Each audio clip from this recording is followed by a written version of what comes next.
chers téléspectateurs de Baol Times TV, bienvenue dans votre émission Question de l'heure. C'est un plaisir de recevoir sur ce plateau Daouda Dieng, un écrivain, un jeune Diourbellois qui habite au quartier Cheikh Anta Mbacké, au quartier Kër Yelli. Je suis heureux d'être aujourd'hui avec vous, donc pour parler de mon livre dénommé Souvenir d'un étudiant solitaire qui a été édité depuis Paris, la France. Daouda Dieng, vous êtes un étudiant solitaire. Pourquoi avez-vous choisi vraiment? Bon, pour commencer, je dirais qu'actuellement je suis étudiant. Donc cet étudiant-là rime avec ma profession déjà. Et qui dit solitaire parle effectivement de solitude. Et dans solitude, on a le mot seul. Donc pour écrire chacun de mes textes, je m'éloignais du monde extérieur pour en tout cas gagner beaucoup plus d'espace qui me permettra en quelque sorte de cogiter, de beaucoup réfléchir pour mieux exprimer ce qui vit en moi en quelque sorte. Vous avez énuméré de grands tomes, Nelson Mandela, Cheikh Anta Mbacké. Tout simplement, pour commencer, on peut dire que Nelson Mandela c'est une référence. Il est une icône à montrer. Je peux même dire que c'est un modèle à imiter en quelque sorte.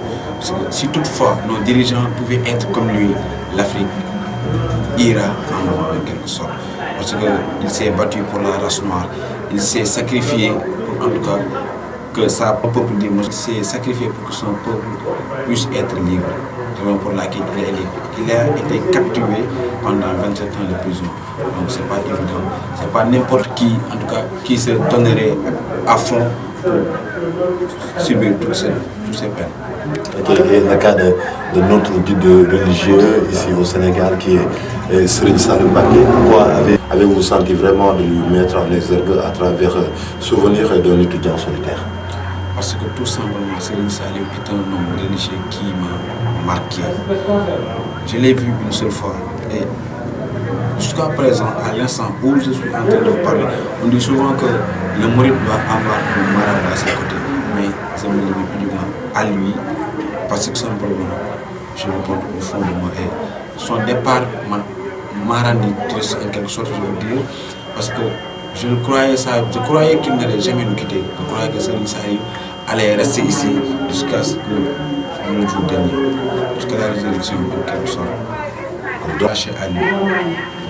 Je le porte, comme je le dis encore, je l'ai dit tout à l'heure et je vais ensuite réitérer ses propos. Serigne Saliou, je le porte tout au fond de moi. Ok. Chers téléspectateurs de Baol Times TV, on vous rappelle que nous sommes avec Daouda Dieng, un jeune Diourbellois écrivain qui habitait au quartier Cheikh Anta Mbacké de Diourbel. Mais Daouda a une question. Pourquoi avez-vous vraiment soulevé cette question? J'ai écrit le thème parlant de l'école parce que tout simplement, ici on peut dire qu'à Diourbel, il y a beaucoup d'immigrés, les Moudou. Donc ils sont fréquents ici à Diourbel.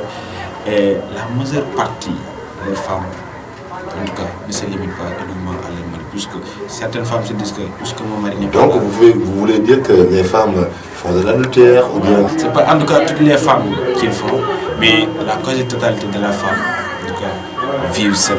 Et il y a aussi certaines d'entre eux qui vraiment méritent des applaudissements, qui depuis le départ de leur mari, un mari qui est parti à l'étranger et à qui on ne sait pas quand est-ce qu'il va revenir et pourtant elles sont dans la maison, elles ne sortent pas et elles l'attendent.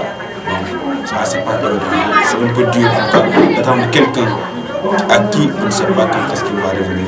Donc c'est en tout cas tout cela qui m'a poussé à vouloir écrire cette attente. Ok. Parce qu'à terme de cette émission, on est énuméré tantôt la question du bonheur et tantôt la question du malheur. Est-ce que tu as plus sur ce livre? J'ai parlé, en tout cas, du bonheur que j'ai vécu avec des personnes et aussi de la cruauté. J'ai aussi dénoncé la cruauté de la vie. Parce que ce qui m'a le plus marqué est que je n'ai pas pu rédiger dans le livre, c'est en tout cas la mort de ma mère. Elle est décédée juste après 2 mois, le livre est apparu. Et vraiment, ceci m'a beaucoup marqué parce que j'avais des ambitions à son endroit, mais Dieu a voulu autrement. Je pense que c'est ça.